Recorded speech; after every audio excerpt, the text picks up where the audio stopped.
Hello, everyone. Welcome to Feedstuffs 365. I am Sarah Muirhead. Greg Solier is with us here today with the end of the week weather update. Kind of give us some good news maybe for the weekend going into Mother's Day here and then early into next week. I know we had a little bit of there was supposed to be some very cold temperatures here in northern Illinois last night. Maybe a little frost up in the Illinois, Wisconsin. I don't know if it got to that, but they were calling for it at least early this morning. Yeah, these broadcasts come from far northern Lake County, Illinois. Used to be in the western suburbs, but for now, short-term gig up here. So we're practically, in Wisconsin, and it was a little chilly. I don't think we had any frost or freeze. I was up well before dawn. There was nothing on out here. None of the readings were anywhere near what was forecast in Wisconsin itself. Yeah.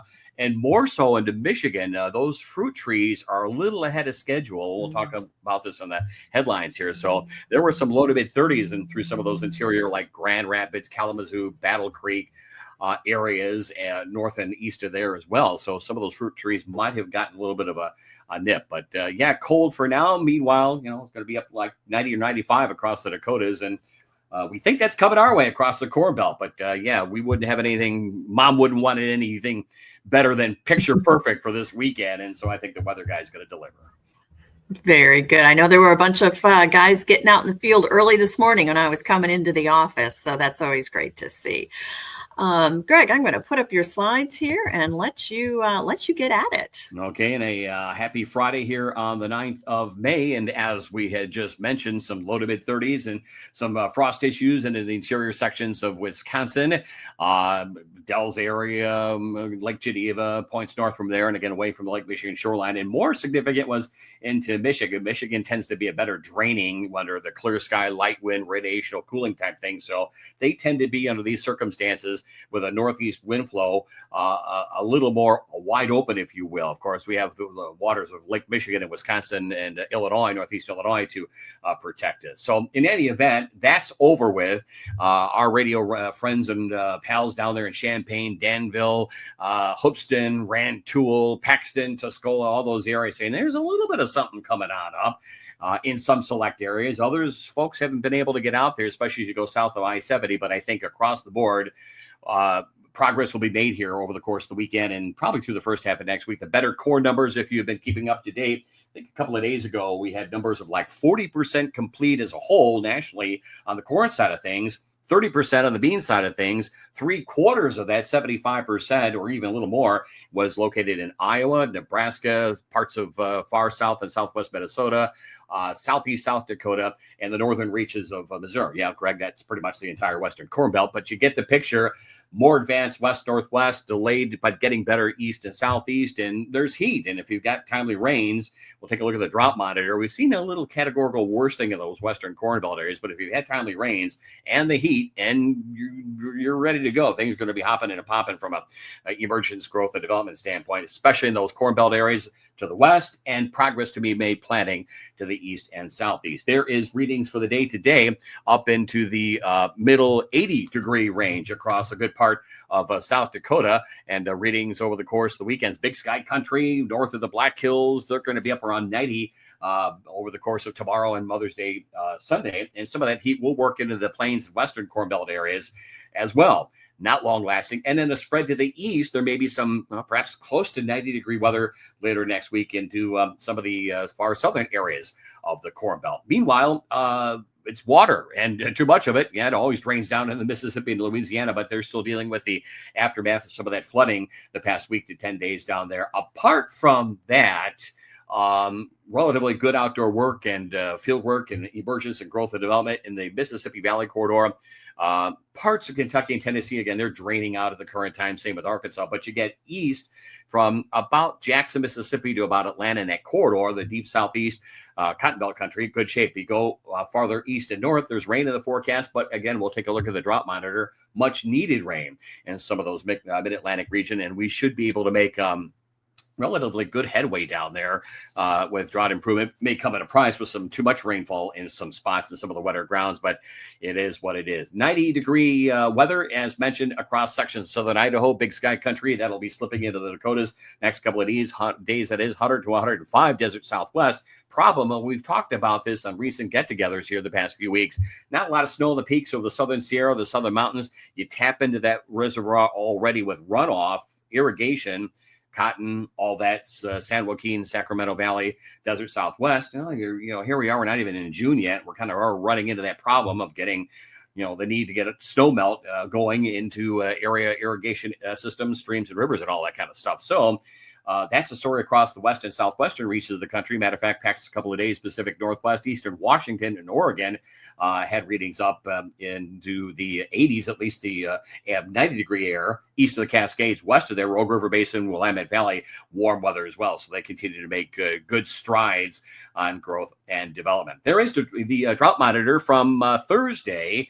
And yeah, we've made big strides, big improvement over much of the eastern Corn Belt. Still a couple of drier pockets, but a favorable setup for planting. There ought to be just a lot of dust out there in the fields, a lot of traffic on the rural routes. So keep an eye on the heavier, slow-moving equipment if you're going to be out with friends and family for the Mother's Day holiday weekend. But in any event, some dry pockets still, but of benefit in the eastern Corn Belt locales. Iowa's seen some significant improvement, southeastern Minnesota. But then you get into those western areas, you see why they're ahead of the game, so far ahead of the game. And it's everything that we've talked about here on TV, on radio, our get-togethers here, our live streams that we'll do next Wednesday at 1. There's some issues there. And you put 90-degree heat, we've got a little bit of stress maybe trying to get going on over there. But there's rain in the forecast. This could very well be coming up. One of the last organized rains for the plains and Corn Belt locales over the next probably 3, 4, 5 weeks. So enjoy it while you may. Yes, delays, but we need the rain. You're going to get the rain. The D word is still very much into play across the middle part of the country, as you can see right now, but worsening and a slip to the east and southeast as we get deeper into the summertime season. No change in the desert Southwest. It'll take the monsoon setup, the rainy season. Typically, July 1 unofficially starts in the desert Southwest, so we'll see what transpires there. Here is the Friday afternoon weather maps and charts, organized range for the mid-Atlantic region on northward into the northeast. You see a little boundary moving into the upper Midwest. No big deal. Still, with the wet grounds, daytime heating, a couple of disturbances nearby, a couple of scattered showers and thunderstorms, southern plains and Gulf Coast areas. That probably will be a situation that does not remedy itself, as in being able to bubble up moisture here in the southern and southeastern states around the hot high, if you will, or the Bermuda high in the Atlantic as we move into the summertime season. A little front may snake its way with these 20 or 30% coverage showers, tenth to less than quarter inch through the upper Midwest, northwestern Corn Belt. Settles the dust in some spots, may slow the planter, an hour or two, an hour maybe in some spots, if that, and then you're back at it. And that boundary begins to kind of wash out as it makes its way by Saturday morning into the southern Great Lakes region. It makes its way with a light northeast wind, and again, there'll be a drop-off in temperatures for some of our farming areas over southeast Wisconsin, northeast Illinois. You roll into the 60s and 70s, you drop into the 50s. I'm getting used to it up here. I don't like it, but it's just the way it is. And then the rains are picking up again in the southeastern part of the country, including the Florida Panhandle.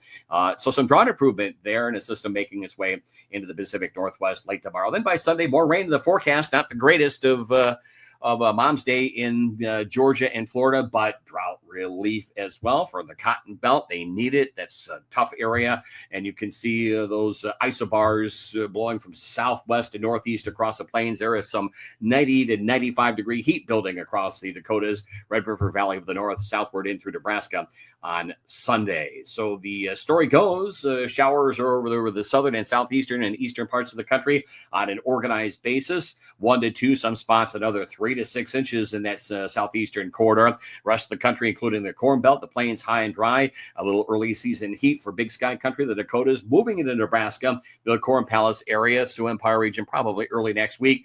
And late next week, maybe 88 to 90 into parts of central and maybe northern Illinois, complicated by some rain in the forecast there. And 105 in the desert southwestern reaches of Arizona and the Imperial Valley of California. There's the two big moisture areas, and that's not bad. We have made some pretty decent strides in dryness and drought across Montana, the high plains, northern high plains, southern Canadian prairie. when they've been able to get a little progress in some of those spring grains planted, some emergence, they'll be hopping and popping. But look at, what was a couple of years ago, we had that horrible drought, fires across the Canadian prairie, the boreal forest up there through the Canadian Rockies, and all that smoke kind of drifted across the Corn Belt locales. There was some talk as that degree of insulation loss going to impact crop growth and development, et cetera, so forth and so on. But there's moisture there for Canada, the Canadian prairie, and again, half a foot in some areas of the Carolinas, Georgia, down through Florida. Even with those sandy Piedmont soils, they are kind of rock hard in some spots, and you get a quick, heavy downpour, you're off and running with flood potential there. But hopefully the sorghum and the beans and the cotton will be able to absorb some of that moisture in the southeastern part of the country. Into next week, you got a system again through California into the northern and central plains. You can see that U-shaped configuration, that low Monday to Tuesday, Northern California moving into slowly. And the upper level patterns tend to slow up. They do slow up in the summertime. And despite there's still be some talk of how the jet stream pattern here, it does slow up this time of the year, but embedded in a slower jet stream, if you will, in quotes, there's what we call jet streaks, and those are the mechanisms that make showers and thunderstorms, and those thunderstorms then kind of breathe their own atmosphere as they make their way through the middle part of the country. Enough of that. You can see another low coming up over the delta southern sections of the country, northward, even a little slight jog to the west northwest. It's what we call this retrogression. Weather will and does back up from east to west. This is another example of it. And so there may be a couple of showers late Monday, Tuesday, the I-70 corridor through the southern Corn Belt, eastern areas moving out on Wednesday. Then Thursday to Friday, you can see that broad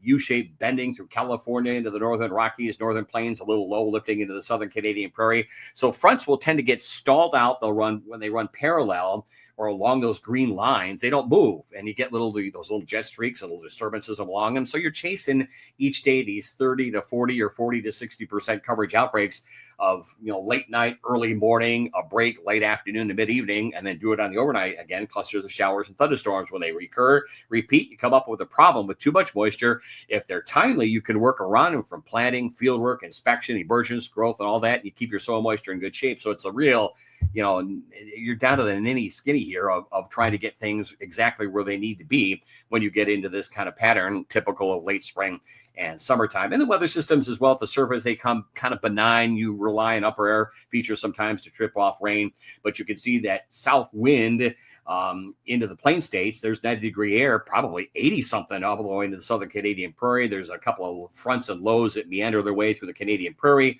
western high plains, and then lifting into Canada. So there's the organized moisture there, that front that makes its way into the middle part of the country late Thursday, Friday, showing signs of stalling out. There'll be a couple more little ripples along it. So the pattern is shifting back into, after this kind of decent window of opportunity, much smaller, not quite peephole type windows, but not the big bay window we have going on in relative terms of a planting operation. So again, it'll be left to the individual. If you're set, you're ready to go, you haven't been able to get out there, go ahead and by all means do it. And then it'll be up to you. But overall, though, emergence options and possibilities and prospects should be quite good coming forward with this outlook. And of course, we'll have our 4-week forecast on this weekend's edition of This Week in Agribusiness that will take you into the start of meteorological summer, first week of June. But from a Fed standpoint, the warmth is there, but it's not stagnant yet. Not yet. So it's a little more slowly moving progressive weather pattern. This is probably, again, the last organized rains from northwest to southeast, I'll just say the next 3 to 6 weeks.